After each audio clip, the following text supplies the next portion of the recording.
we're ready to get into it. It's gonna be a longer video. Um, I got me some drink just in case. Anyways, let's get to it. On the ground, now! Hands behind your back!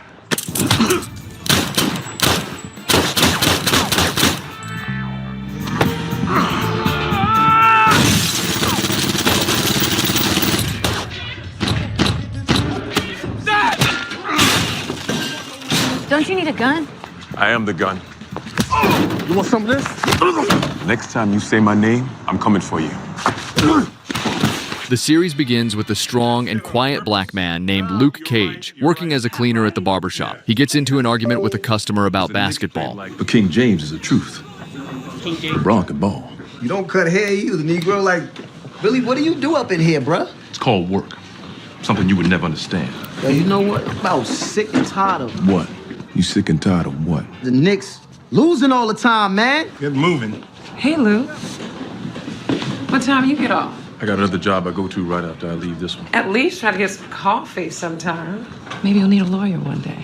Hopefully, you'll have some cards by then. It's a woman that fine with a briefcase gonna throw it at a brother with a broom. Pay up. Pop. Pop calls Luke Power Man and Mr. Bulletproof, which shows that Luke has special powers and a secret past. Luke Cage is very strong. He lifts a washing machine like it is nothing. Pop tells him he should use his powers to help people, like other heroes in the city. But Luke says he did not choose to have powers. He was hurt and treated badly, and now he just wants to live a quiet life. You don't ever think about all the people you could help? You should be more ambitious. You think I asked for any of this? I was framed and put in some tank like an exotic fish. Later that night, Luke bumps into Chico, and he drops a gun while running to a car with Shamik. Luke starts to worry something bad is going on. 10 days late, Mr. Cage. I need my rent money. Here, I count 300 let me go to work and get the rest. tonight. Cottonmouth owns a popular nightclub in Harlem where people have fun and support a black-owned business. But behind the fun, he secretly sells guns. His cousin Mariah is a city leader who uses his money to help fix up the neighborhood, even though she knows it is not honest. She thinks politics is real power, but Cottonmouth says his work is what really helps her. While all this is happening, Luke Cage tries to stay quiet and out of trouble, but things around him are starting to get tense. A man named Domingo visits Cottonmouth and makes a big deal with him for $1 million, but he does not know that his men are about to be robbed. You ain't no spring chicken neither, sucker. Touche. I give your cousin a contribution, and it's like a get-out-of-jail-free card for me, right? You saw what happened to Fisk. You two shouldn't even be seen together. You wouldn't have fronted me if you didn't agree. I have no illusions about our family's legacy. Our product is protected by the Constitution. But you came to me because you trust me, Domingo. In your business, people need my product like a fish needs water. The creme de la creme. Military Justin Hammer levels. Who's your connect? He's real, and his inventory runs deep. UPS ain't the only brown that delivers.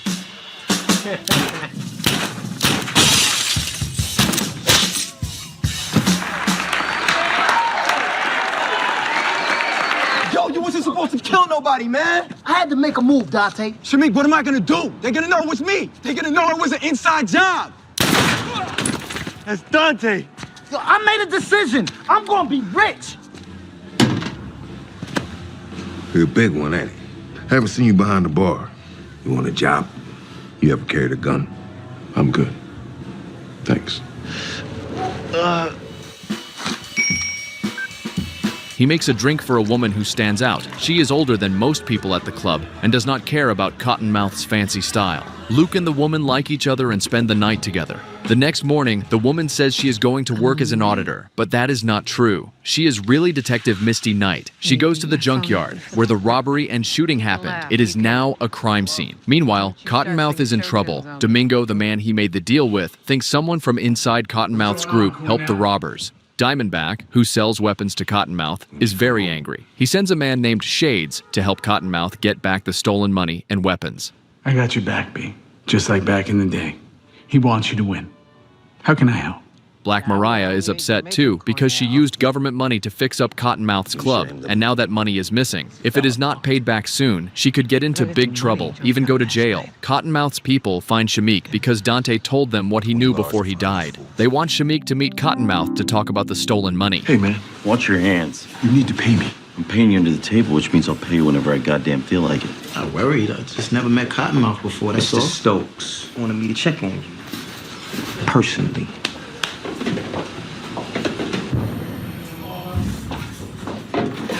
Shades. You like my Biggie photo? You know what draws your eye when you look at that? The crown. Because everybody wants to be the king. Well. Now you gonna tell us where Chico is so we can get the rest.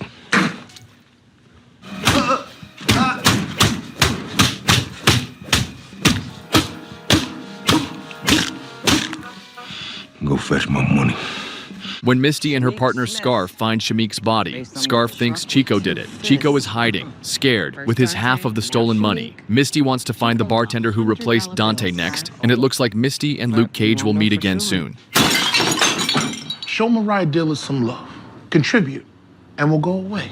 I am not contributing to her complex. No more. I can't. Yo, you're being disrespectful. You need to step off, Mayweather. Yo, Amos, show the man what you famous for.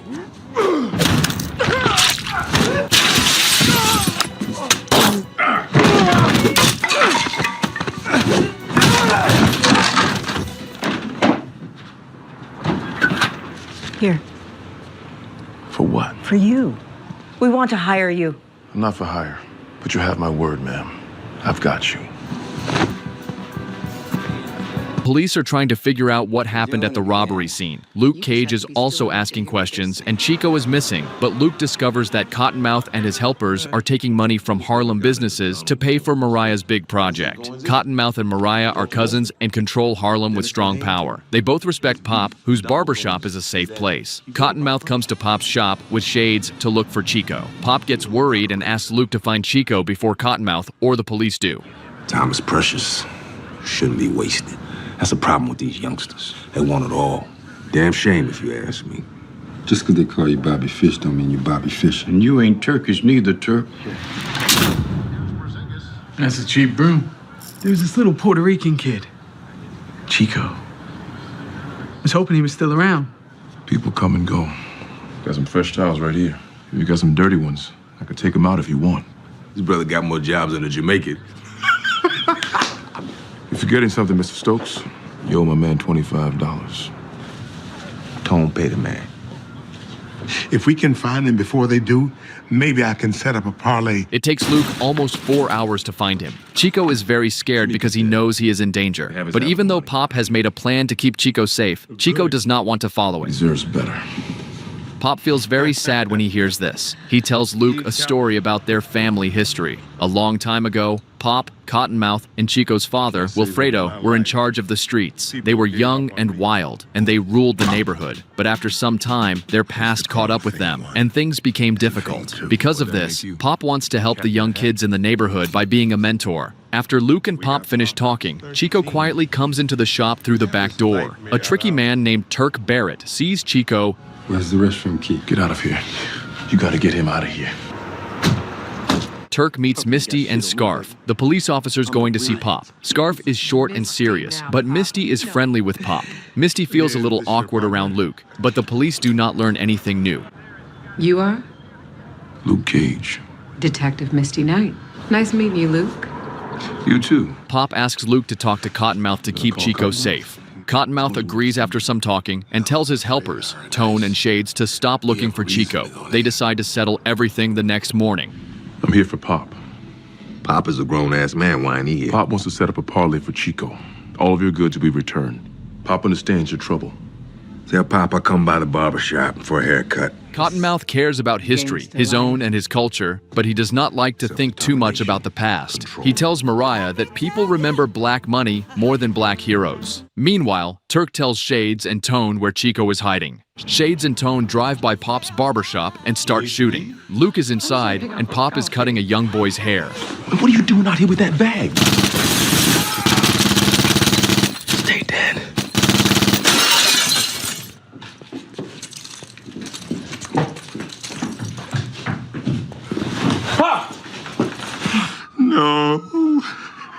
You didn't get hit?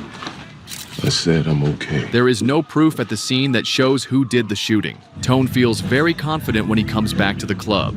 Cottonmouth is not happy about the shooting that happened, but he is glad it helped get the job done. Then, Shades tells them the bad news. Pop has died. Tone is the one who eliminated him. Cottonmouth looks very hurt by this news. Tone says it was just a casualty of war, meaning it was an unfortunate but expected part of their fight. Just then, Turk Barrett shows up on the roof asking for the money he is owed because he told them where Chico was hiding. When Cottonmouth asks how Turk got up there, Turk smiles and says that he is Turk Barrett and that there is no door built that can stop him. His line is famous and shows he is tricky and bold. Tone promised to pay you for finding Chico, right? I'm going back to Hell's Kitchen where it's safe. After the shootout, Luke spends most of the night watching the Crispus Attucks Community Center. This place is very important because it is where Mariah has her political power. I ain't laying back no more. Fine. Luke sees Mariah enter the building carrying Chico's backpack full of money. While everyone else, including Maria and Cottonmouth, is sad about Pop's death, Luke is planning something secret. Luke is trying to find money to pay for Pop's funeral, but Cottonmouth shows up and offers to pay for it. Luke agrees, but he makes Cottonmouth promise to take responsibility for eliminating Pop. Mira, aquí, la pistola. Me and Henry didn't see eye to eye, but I always had his back. I thought your word was bond. It is. Pop's death is still on you. Step off. I'm just getting started. Pop's barbershop is badly damaged, and his money problems are clear too. Luke thinks hard about how to get money fast. After the police ask Chico many questions in the hospital, Misty meets Luke outside Chico's room. Her work and Luke's life are mixing in a way that makes her curious. Luke teases her a little, then goes in to talk to Chico. Why don't y'all find Pop's kill instead of being all over my business? Your business? You know where I live. You're gonna work some things out. You can even bring handcuffs this time. You don't have to worry. Were you at the same shootout as I was? It was his boy, Tone. Cottonmouth has his cash. That's all he cares about. Pop signed his death warrant the minute he decided to help you. Bullet that killed Pops probably bounced off you. So help me hurt him. I even heard they got this locked room, like a vault, right in the middle of the whole joint. He tells Luke everything he knows about Cottonmouth's business. Cottonmouth hides his money in different spots all over the city, but most of the money is kept in one big place, the Crispus Attucks building. Luke listens carefully and comes up with a smart plan. He decides that if he attacks a few of Cottonmouth's smaller hiding places first, it will scare Cottonmouth. Cottonmouth will get nervous and move all the rest of his money into the Crispus Attucks building to protect it. Luke enters 4 stash apartments and starts beating up all the men guarding the money. Luke breaks doors one by one and obliterates all of them. He uses his hands to destroy all their weapons, and leaving the gangs unconscious, he then contacts police, and once they arrive, they are left with complete destruction. They quickly arrest all of them, take the destroyed guns, and find out that money from the stashes have been left for them to recover. Yeah. Why leave the cash? You got welders reinforcing doors to rooms I don't even go into. 4 of my stash houses were hit today. Fort Knox is my contingency plan. You ever hear not putting all your eggs in one basket? Keep living in that fantasy land. Well, it's gotta be a fantasy before it become a reality. And just like Luke planned, it works. Domingo goes to Cottonmouth's club to say it was not him stealing the money, but Cottonmouth is still afraid. Now Domingo is angry and has started a war. Luke had already started his plan. He was not joking around. Bullets fly all around Luke, but he does not get hurt at all. He walks right into the Crispus Attucks building, right where all the money is kept.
At the police station, Misty and Scarf argue about the big robbery at the Crispus Attucks building. Their conversation does not give any new clues, but it does help us understand how Misty feels. She does not trust superheroes. Misty thinks they are just people doing dangerous things without training. She believes in doing things the right way, by following the rules and the law. Scarf, on the other hand, does not really care about rules. He does not mind if someone like Luke Cage, a vigilante, takes action. He is just happy someone else is doing the hard work for him. Meanwhile, Chico gets the courage to finally do the right thing. He calls Scarf and says he is ready to talk. He wants to tell everything he knows about Cottonmouth. They decide to meet under a bridge to talk in secret. But then comes a big surprise. Scarf is not a good cop like Misty. He is working for Cottonmouth. That means Chico is in big trouble. Luke Cage, I mean...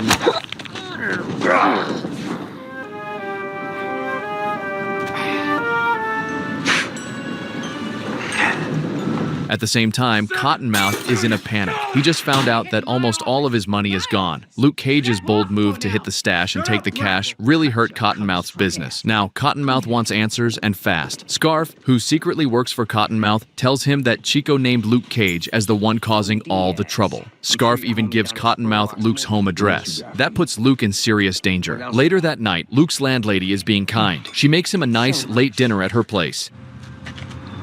I just wanted to make things right.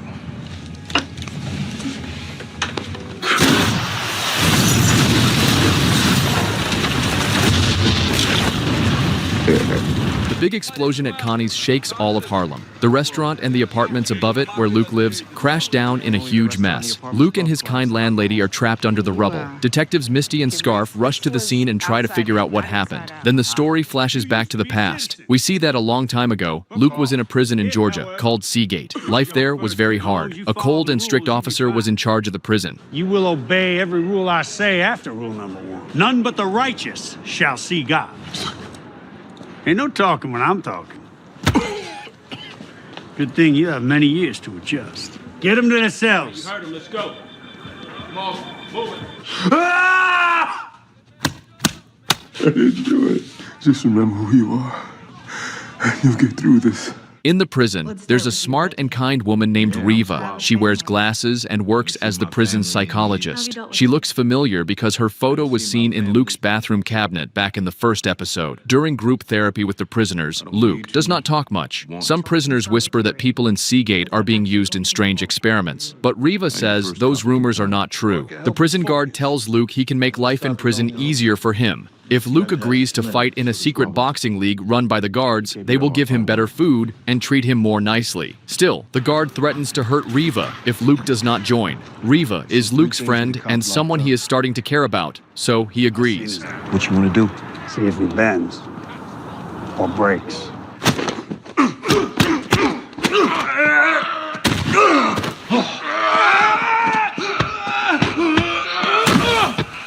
I'm just trying to survive! Oh, you hell of a fighter, Lucas. You learned that in the military? It's pretty good with their hands. And they making money in here. Luke's best friend in prison, Squabbles, helps train him for the fights. At first, Luke does well in the ring. He keeps winning, but something changes inside him. He does not feel like himself anymore. He is strong on the outside, but the fights are making him feel broken inside. You can see the sadness and pain in his face. I'm still mad at you for picking Jet Li over Bruce Lee.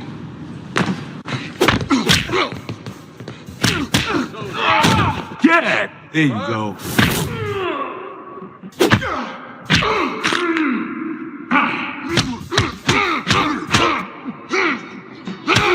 Reva reminds him that there is more to life than just staying alive in prison. When Luke finally says he wants to stop fighting, the guard gets angry. He sends 2 men, Shades and another guard, to beat Luke badly. What you want? I hear you trying to get out of the fight game. Remember what happened the last time I faced off with you two? Last time was a test.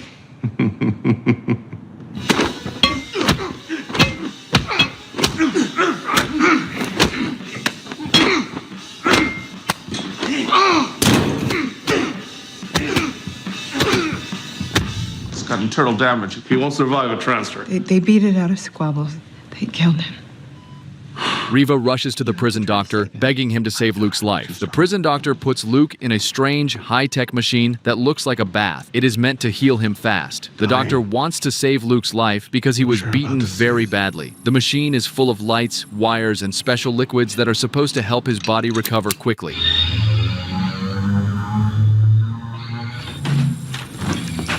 You probably won't survive anyway. I would play you. You got to live. You can't do this. Yeah? You gonna stop me?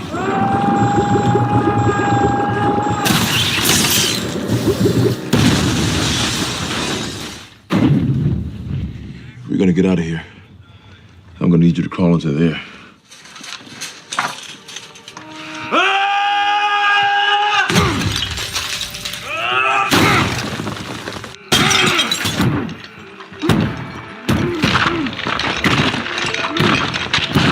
Shine your light down here. Can you move? I'll be damned. Later that night, Luke finds Riva again. She is so happy he is alive. Now that he has these amazing new powers, he knows he cannot be Carl Lucas anymore. He wants a fresh start with a new name. In the present day, people are shocked. Misty is watching. Even a news crew is filming everything. Everyone sees how strong Luke is. A news reporter chases after him, asking lots of questions. He keeps walking calmly and says with confidence, My name is Luke Cage. Cottonmouth has lost $7 million, and people are talking about how weak he is getting. He tells his thugs to take more money from store owners. One of them, named Zip, even steals a special baseball ring from a store. You still got stocks, the club profits, but the streets is talking. And that dude with the hoodie? I've been reading this book. It's a book on politics, and what it means is this. If we just leave that Luke Cage cat alone.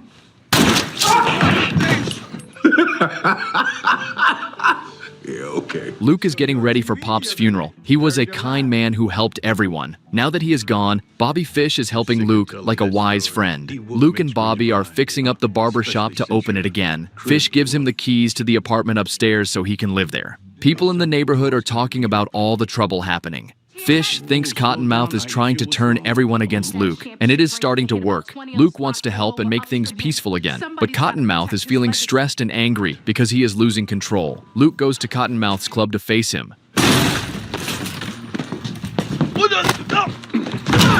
Don't you need a gun? I am the gun. You want some of this? The next time you say my name, I'm coming for you. There he is. You want Harlem, it's expensive.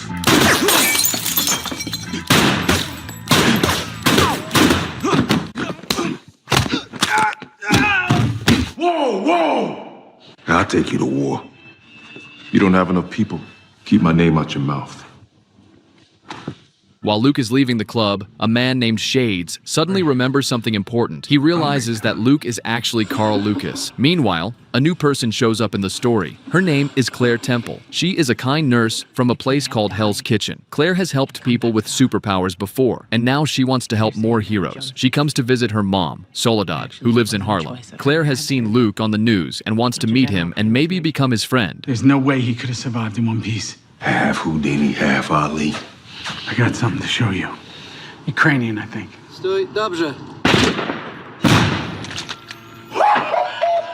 Based on a prototype by Hammer. At the police station, the bosses are starting to think that a cop named Scarf might be working with the bad guys. But Misty still believes Scarf is a good man and tries to defend him. Y'all ready, baby? Let's do it. Damn. You guys actually take lunch breaks like real employees, huh?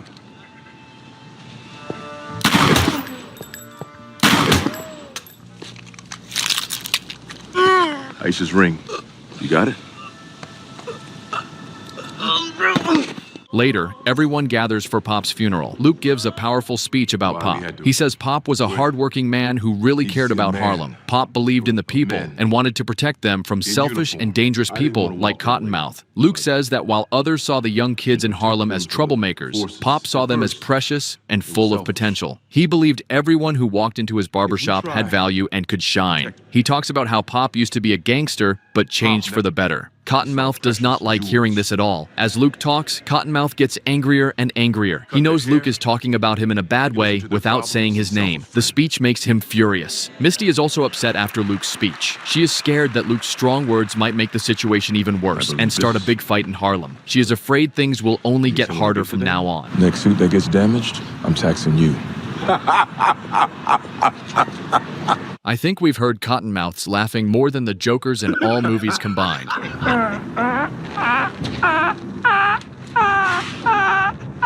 People in Harlem are arguing about Luke Cage. Some think he is a hero who helps the neighborhood, while others believe the police should be the ones in charge. But Cottonmouth does not care what people think. He is getting angrier and out of control. Scarf tries to get more money from Cottonmouth, but he gets mad and shoots him in the street during the day. We all can't be as pretty as you. Ain't that the truth? We a few zeros off. No cash, no guns.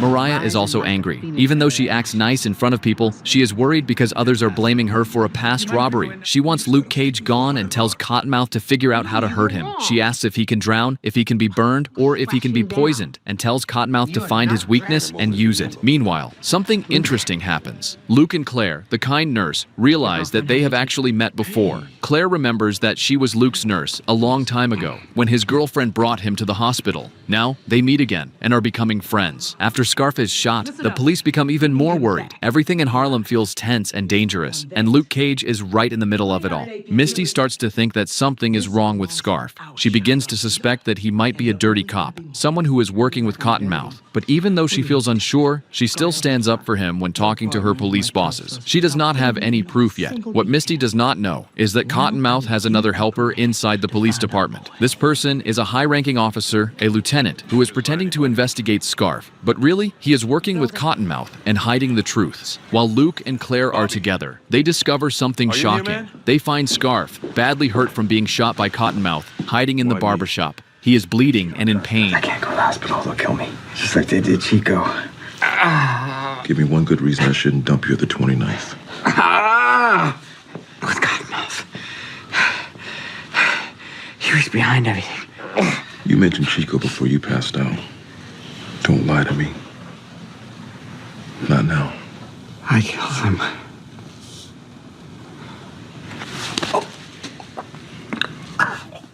You're not a killer. Cage! Wait! I can take him down.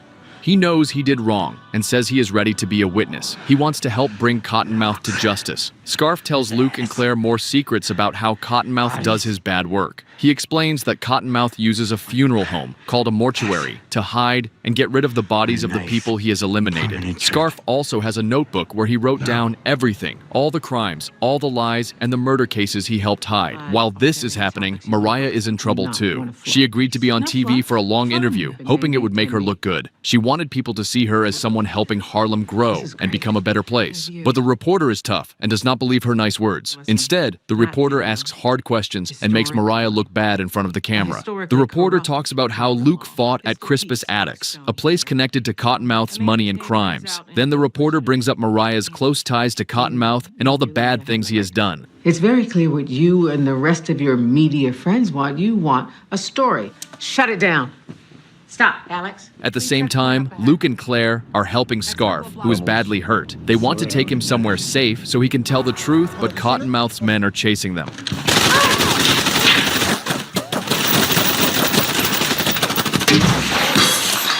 My turn. More staff. I'm so tired. How far is it to One Police Plaza?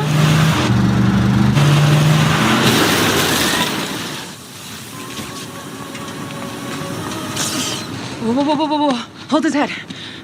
Hold my hand. Look at me. No, Reeve. No, Reeve. Councilwoman Dillard, can you comment on the arrest of your cousin Cornell Stokes at Harlem's Paradise tonight? Thank you for your time. Councilwoman, can we get a comment? Councilwoman, can we get one comment? Why don't we start by getting some coffee first? I'm not sleeping with you. Whoa! Did I say anything about that? Cottonmouth is out of jail, and Misty meets him. The two of them are like rivals, both wanting to control what happens in Harlem in their own way. Cottonmouth steals the guns back so he can sell them to Domingo. That way, he gets some money and doesn't have to worry about Domingo bothering him. He wants to talk directly to the person selling the weapon. And yet another political setback for embattled Harlem. Domingo got his guns back last night. Everyone else will fall in line. Tell Diamondback I need to holler at him. Forget about making somebody's day. These two Desert Eagles here. Do I even need to say it? Cottonmouth is done. Mariah gets a surprise visit from a young politician named Damon Boone. He offers her a way to escape all the trouble she is in. He says she should give him her job for now, and maybe in a year, she can come back when things have calmed down. At the same time, we learn that Cottonmouth was not always a tough and dangerous gangster. There was a time when he was different, maybe even more kind or hopeful, before he got pulled into a life of crime. In a flashback, we see that Cottonmouth once loved music more than anything. He wanted to play the piano and follow his dreams, but his life changed because of Mama Mabel, the powerful and scary woman who ran the Harlem crime world. She was very harsh, and her cruelty left a deep mark on him. Luke and Cottonmouth have a serious talk. Cottonmouth tells Luke he knows all about his past, how Luke used to be a police officer named Carl Lucas and later went to jail. You are no longer a sheriff. Carl Lucas. But I figure if you escaped, then you gotta go back. You wouldn't snitch. You Harlem's Captain America. And you act like you better than me. I was framed. I'm innocent. I own you now. And if you refuse, then back to Seagate you go.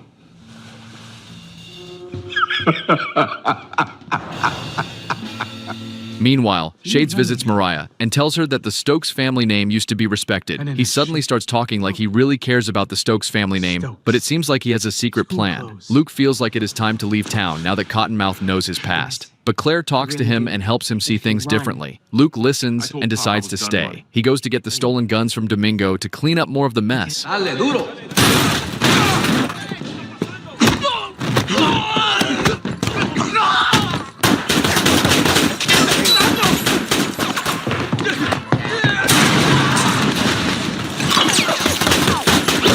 I'm about sick of always having to buy new clothes.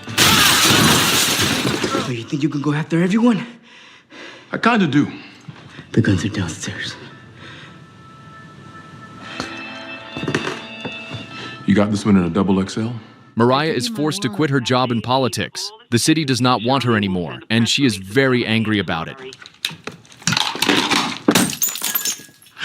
Cottonmouth does not care and does not try to comfort her. A long time ago, Cottonmouth wanted to be a musician and leave the crime world, but Mama Mabel sent Mariah away to a fancy school instead of him. That hurt him deeply, and now it is causing even more problems between them. When Cottonmouth was just 14, his Uncle Pete was secretly selling drugs behind Mama Mabel's back. When she found out, she forced young Cottonmouth to shoot Pete. That moment changed him forever, and he was never the same after it. But Mariah does not feel sorry for him. She reveals that Uncle Pete used to hurt her in terrible ways, and Mama Mabel sent her away to protect her. You deserve this for what you did to our family. What you did to me? It was a game. Cornell. Look at me. Every time. Could have called first. Oh, now I need an invite. My party chairwoman called me tonight to tell me I had to step down from the council. We family, Cornell. Mama Mabel taught us Mama Mabel, go on with that shit. Who did she send to that uppity-ass boarding school? You. She sent me away to keep me away from Pete. Mama Mabel was always sheltering you, protecting you. And for what? Your junkie mama dropped you off at Mabel's and never looked back. I saw the way you used to flirt with Uncle Pete when I was little. Half naked all the time. You wanted it, Mariah. No!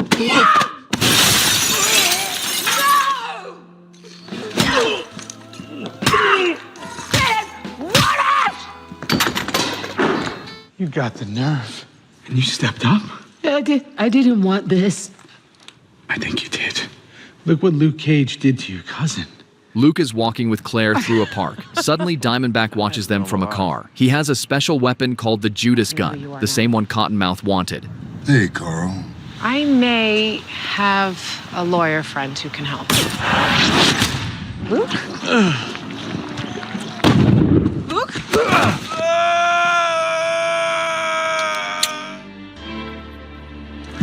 We need to keep you safe. Drink this. Bullet penetrated through your skin. I didn't even think that could happen. Come on. Back at the club, Misty is investigating. She doesn't believe the story Mariah is telling about Luke being the eliminator. A club worker named Candace says she saw Luke do it, but something feels wrong. Misty is sure that Mariah is behind this, but she does not have any proof yet. At the club, Shades is now the one giving orders. After helping Mariah hide what really happened to Cottonmouth, he takes control and tells all of Cottonmouth's men that he is the new boss now. Meanwhile, Diamondback is still trying to eliminate Luke. Claire is doing her best to help Luke heal, but he is badly hurt, and something is very wrong. They are hiding in a women's clinic to stay safe, while Claire tries to figure out what kind of bullet was used on him. Misty shows up at the clinic too. She wants to ask Luke questions and find out what really I happened. just want to examine your soft tissue cells, see if there's another way in I haven't thought of yet. When I try to pull them apart, they snap back together. Get down! I got him!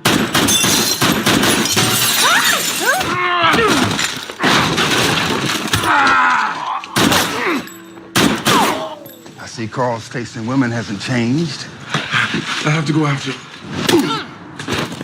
Luke goes after him and follows him to an old, empty theater. Diamondback has been behind a lot of the trouble in Luke's life. He was the one who framed Luke and got him sent to prison at Seagate. He is angry that Luke survived everything and even came back with superpowers. He feels betrayed and wants revenge. You left me to rot, Carl, but I changed that sewer into a garden. And you paid the price. Harlem doesn't realize they're worshiping a false idol. You ruined my life. I gave you wings.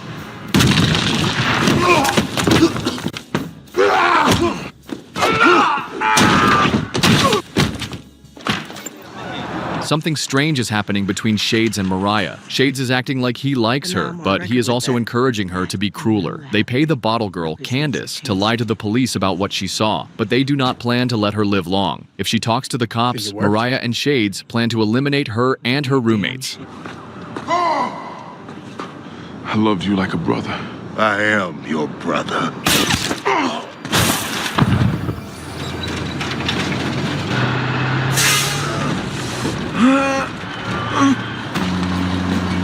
Oh, sweet Christmas. Shades is sitting in the boss's chair at Harlem's Paradise. He acts like he is in charge, but he doesn't really have the respect of a true leader. The club was meant to be a special place for the people of Harlem, but now it feels wrong with Shades running it. Then Diamondback shows up. He is very angry because he liked the old boss, Cottonmouth, and does not think Shades should be in charge. He shouts that Luke Cage is not dead until they find his body. Luke is still alive. The police are looking for Luke because they want to ask him questions. But Misty is not the one chasing him. She is in trouble for getting too angry and has to go to therapy. She even hit Claire during an interview. We have a black male but need verification. Is there a problem? No? You tell me. What's your name, son? May I ask why? Because I said so. It is him. On the ground, now! Hands behind your back! You're under arrest.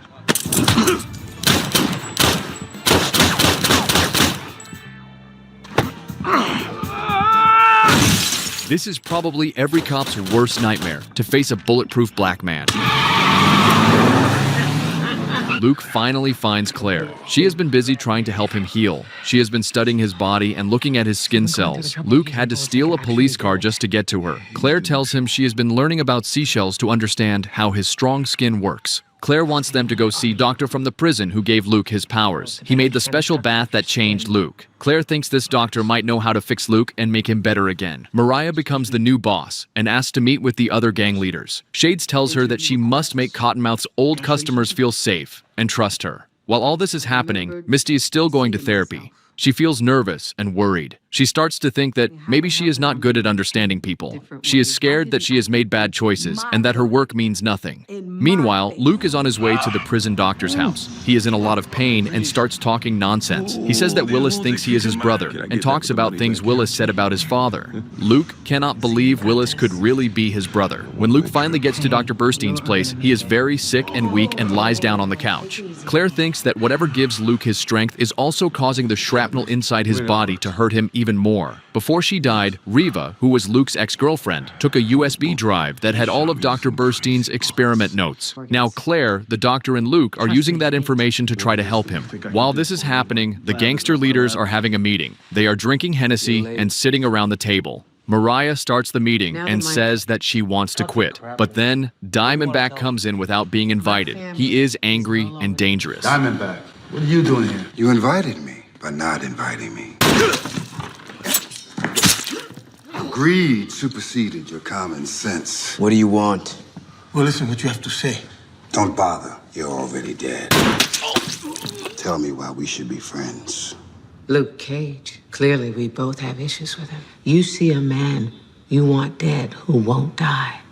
Word is, you have a weapon that can take him down. You invent the disease, then you sell the cure. Meanwhile, because of the way Luke's cells and body react to chemicals, the doctor says he needs to be put into hot acid to remove the shrapnel and save his life. They all go to Dr. Burstein's lab, which is inside his barn. The experiment they are about to try is very dangerous. Luke tells Claire to promise that she will keep Riva's data safe, no matter what happens to him. If the procedure gets too painful, just raise your hand in a fist and I'll shut it down, okay?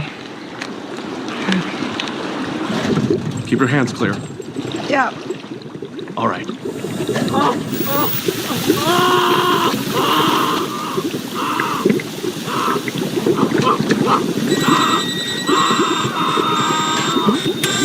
What are you doing? All right, hold on. Again! We're losing him. It's not working.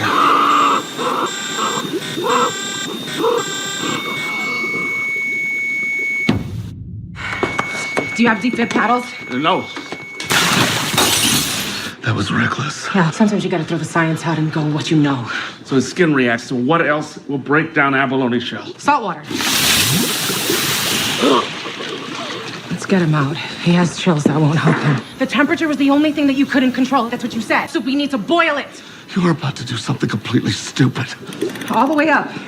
It's good. This is very good. I'm losing him. I'm not going fast enough. Meanwhile, Diamondback and Mariah have another meeting. Diamondback wants to make many Judas guns and sell them to more people. He needs Mariah's business skills to help him. To trick people, Diamondback puts on a hoodie and pretends to be Luke Cage. Luke Cage must be the focus. Oh, he is my focus. Hi, Ann. How are you? Morning, officer. My name is Luke Cage.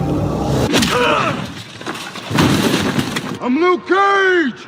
People think Luke is a dangerous criminal. Diamondback has made a special device that gives him super strength. Because of this, many people in Harlem believe he is the real Luke and think Luke is dangerous. Meanwhile, Luke is still recovering at Dr. Burstein's place. There, he learns something shocking. Dr. Burstein unlocks Riva's secret files, and Luke watches her video diary. The Riva he sees on the screen is not the kind and loving woman he remembers. In the videos, she talks about using him for tests. She was part of an experiment at Seagate Prison, where prisoners were used to study ways to stay young forever. Back in Harlem, Misty is careful and does not quickly blame Luke. But other police officers are not so thoughtful. They start grabbing and hurting local teenagers to try to get information about Luke Cage. Mariah takes this chance to speak to the news. She tries to turn the story into an attack against Luke, blaming him instead of the police. Until you capture Luke Cage, we will bring this city to its knees. He was beaten in custody like it's 1956 to protect the public,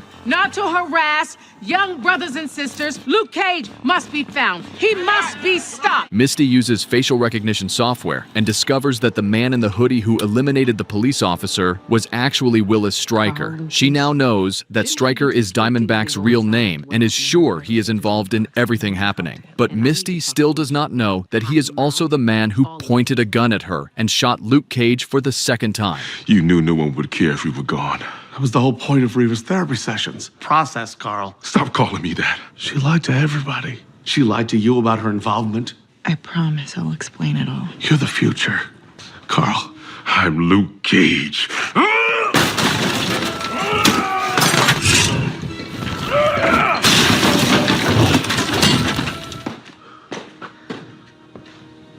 Luke takes Claire to visit his grandfather's church. While there, he has a flashback and starts to remember pieces of his childhood and his history with Diamondback. When Luke was young, his father was a pastor, but he had a secret affair with his secretary, and she became pregnant. That woman gave birth to Willis. All the signs were there in Luke's life, but he never noticed them until now. He finally understands that he and Willis, also known as Diamondback, are half-brothers. Luke returns to Harlem just in time. Mariah is holding a fake rally at the club, trying to turn people against him. On camera, she looks confident and makes Luke seem like the real danger. She says that the police need stronger weapons to deal with people like him, superpowered vigilantes. Her plan works, and people start to believe her. Even Boone, her old rival, tells her she has done a great job changing the way the public and the media see the Stokes family. Misty is also at the rally, keeping a close watch on Diamondback. I'm gonna go upstairs. Hey, baby.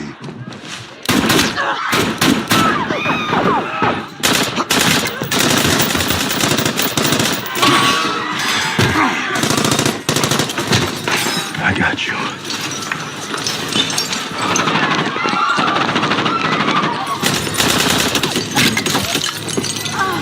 I can't cover you from every angle. You're the target. It's bulletproof, ain't he? She ain't.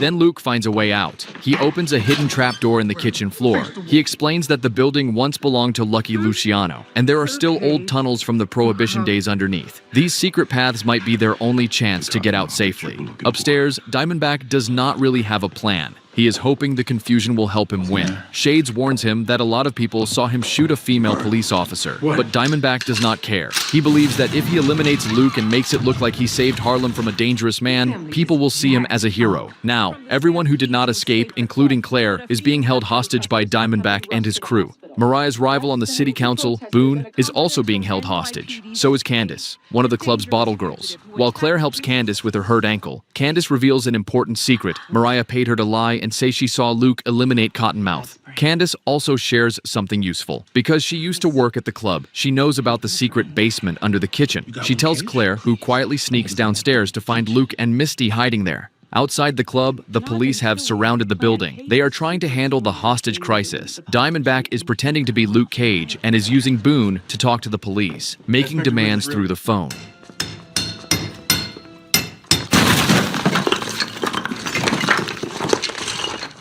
Inside the club, Misty's condition is getting worse. She is losing strength because of her injury. Meanwhile, Diamondback talks to Boone and shares memories from his painful childhood. He says all he ever wanted was his father's approval, but he believes Luke took all the attention and love, leaving nothing for him. A few hostages are finally released. When they get outside, they tell the police what really happened. They explain that Luke was not the one attacking. It was Diamondback's goons who opened fire on him. This new information changes everything. Inspector Ridley starts to doubt what she believed before. When they notice that Claire is missing, Shades goes off to search for her. Diamondback uses the club's loudspeakers to talk about his past. He shares more details about growing up with Luke. When they were teenagers, both of them got arrested for stealing a car. Their father, who was a well-known pastor, stepped in to protect Luke. He asked the court to send Luke to the Marines, but Diamondback was not given the same chance. He was sent to juvenile detention and later to prison. He felt betrayed and forgotten. Diamondback tells Luke to come out of hiding and meet him in Cottonmouth's old office. If Luke does not show up, Diamondback says he will eliminate a hostage every 10 minutes.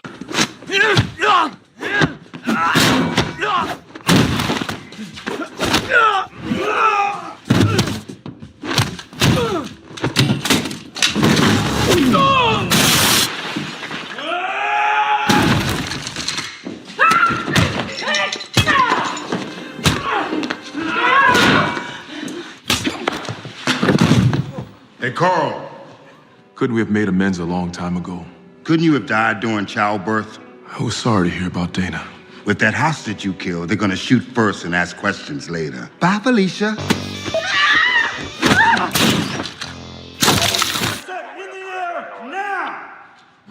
Check him out, man. All right, here's the plan. Triple cuff him. Light him up. Copy that. This isn't necessary. 3 sets of cuffs. Isn't that overkill? We got the same guns and bullets they do.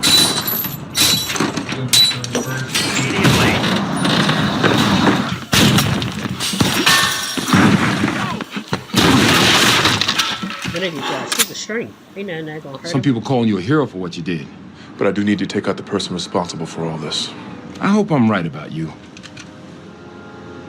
Now that Shades is caught, Diamondback is the only one in charge. He walks around like he is the boss of Harlem. Diamondback has sold many of his things to get ready for a quick escape after he beat Luke. He is planning to run away, and Turk is not happy with how Diamondback's thugs behave. In Harlem, Domingo's team decides to fight back. They want to take all the things Diamondback has, the drugs, the money, and the weapons. Domingo is ready to be the new boss. At the police station, Misty is working hard to show that Luke is not guilty. She trusts him and wants others to believe in him too. Inspector Ridley is starting to see that Diamondback is the real danger. Mariah returns to Harlem's Paradise after the shootout and sees the club in ruins. It used to be part of her family's proud legacy, but now it feels broken and sad. Her helper tells her she can rebuild the club and bring back her family's power. He wants her to become even stronger. Pull your mask down. You're supposed to be watching the damn door, right? Oh, snap, you Luke. The phone, fool. Yo, my bad, man. You a double XL? Way ahead of you, homie. You ever see anything like that before? Harlem, baby. At the same time, Candace calls Misty and tells her the truth. She saw Mariah eliminate Cottonmouth, and Shades helped cover it up. Candace is very scared of Mariah, but she does not know that Mariah's helper is secretly watching her talk to Misty from a nearby car. To show support, black men around the city begin wearing hoodies with pretend bullet holes, just like Luke's, and it becomes a powerful trend. Diamondback sends Zip to get Shades out of jail, but it is a trick. Zip suddenly tries to strangle Shades.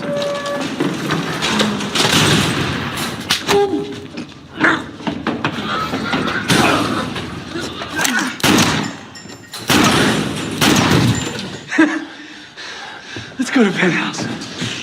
I was just following orders. Who gave you the order? Diamondback. While this is happening, Diamondback visits Mariah at her home. He says he likes her plan to rebuild Harlem's Paradise and gives her a big bag of money to help. He talks about shaping Harlem in her image, but he forgets that Mariah has already been shaping Harlem for a long time. Luke finds Turk and scares him into telling where Diamondback is hiding. I should crush you. You won't, though.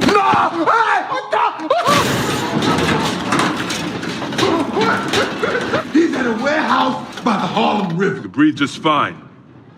There's food in there, too. Come on! At the same time, Diamondback is in the middle of a gunfight at his new warehouse. Domingo and his crew try to stop him, but Diamondback escapes. Later that night, Shades secretly meets with Mariah. He reminds her that they make a strong team and that he has always been loyal to her family. Mariah agrees. They decide to work together again and come up with a plan. Let Luke Cage and Diamondback fight each other and hope that both are destroyed. Shades and Mariah hope that if Luke and Diamondback fight and both die, they will have no one left to stop them from taking control of Harlem. Before he dies, Domingo warns Luke that Diamondback now has a weapon more powerful than anything anyone has seen before. Mariah and Shades visit Pop's barbershop to make a deal with Luke. Shades shows proof that Luke was innocent and should not have gone to prison. Mariah says she will blame Diamondback for Cottonmouth's murder. In return, they want Luke to eliminate Diamondback. We have a mutual enemy. There's nothing you can offer me that's going to make me let that go. How about your freedom? Brad Dillard, you're under arrest for the murder of Cornell Stokes.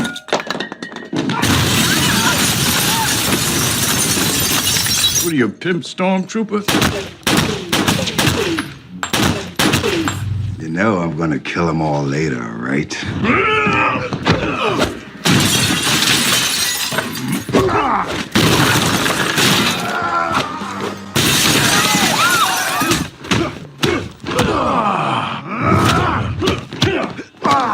You have to let go of the past. Negro, please. That's all you got?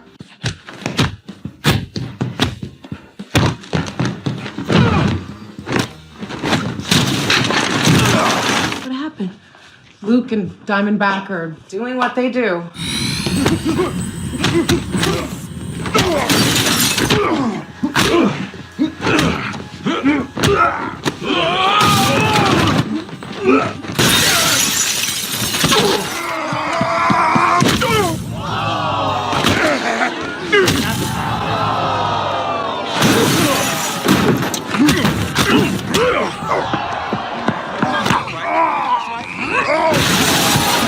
as you have a clear shot, take it on my command. Yes, sir. Mario, what the hell are you doing?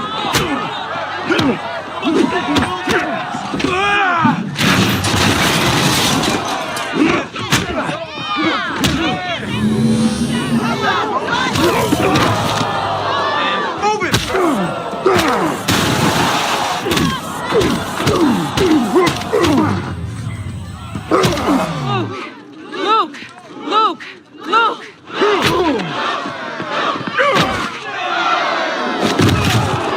On the ground now! We got Judas bullets, Cage! You are under arrest for the murder of Cornell Stokes. After the fight, Misty arrests Mariah. Claire and Misty have both become important in Luke's life. He was close to Misty in the past, but now he and Claire have strong feelings for each other. When they are all at the police station, things feel a little uncomfortable. Misty listens as Luke finally tells his full story. Luke explains everything at the police station. He says he was not in town when Diamondback killed the police officer, and he was actually shot when Mariah killed Cottonmouth. The police finally understand the truth. Luke is cleared of all the false charges, and the NYPD is no longer after him. But then, trouble starts again. Back at the barbershop, Shades secretly took Misty's phone. He uses it to trick Candace into coming to a bodega. Chang thought you might have gotten cloned, but you bought the phone. Where are you, Misty? I'm right here. The police later find her body, and Misty is heartbroken. Mariah gets out of jail on bail because the police do not have strong evidence to hold her. When she walks out, Shades is already waiting for her in the car. Mariah had revealed to the news that Luke's real name is Carl Lucas. Carl Lucas. I'm Marshal Frankel. This is Marshal Johnson. You're under arrest for your unlawful escape from Seagate Prison. Luke is innocent. They're not arresting Luke Cage. They're arresting Carl Lucas. I'm innocent, and I can prove it. You still owe the state of Georgia time. Like I said, I know a really great lawyer in town. Back at the barbershop, Bobby Fish goes through the mess left behind after the big fight. While cleaning, he finds a very important file, Diamondback's file. Inside are the papers that can prove Luke is innocent of the charges against Carl Lucas. Meanwhile, Harlem's Paradise opens its doors again. Mariah is now fully in charge. She replaces the famous picture of Biggie Smalls that Cottonmouth once loved with a painting by Basquiat. Mariah and Shades share a kiss. They are now partners in crime and power, but someone is still watching. Down on the dance floor, Misty stands silently, looking up at them. She knows what they have done, and she is not done fighting. Mariah Dillard might feel like she has won, but Misty is waiting for the right time to bring her down. Diamondback is badly hurt and lying in a hospital bed, but there is a surprise waiting. The doctor taking care of him is the same scientist who once helped give Luke his powers. This twist suggests that something big might be coming. Luke is in the backseat of the U.S. Marshal's car. They are taking him back to Seagate Prison in Georgia to finish a sentence that was never truly fair. But Luke does not look angry or afraid. His story is not over. There is more to be done. For justice, for truth, and for the people he protects. I hope you guys enjoyed the recap, and be sure to check out other awesome recaps on the channel. And as always, thank you very much for watching. That was interesting, man. Wish I would have watched that instead of 6 hours of what I was watching. The actual show.